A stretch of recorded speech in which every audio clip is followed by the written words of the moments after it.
সালাতে দোয়া কবুল হয়। সালাতে দোয়া কবুলের তিন জায়গা।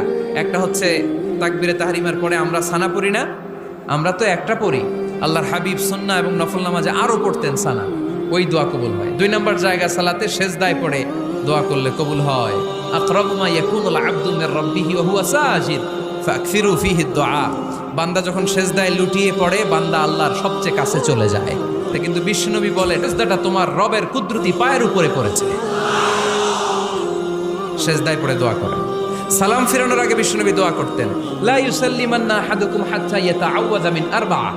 আল্লাহর হাবিব বললেন, চার জিনিস থেকে পানাহ না আছে আমার কোন উম্মত যেন সালাম না ফিরায়। তারা যেন পড়ে, আল্লাহুম্মা ইন্নী আউযু বিকা মিন আযাবিল কবর, আউযু বিকা মিন আযাবি জাহান্নাম, আউযু বিকা মিন ফিতনাতিল মাহইয়া ওয়াল মামাত, আউযু বিকা মিন ফিতনাতিল মাসিহিদ দাজ্জাল।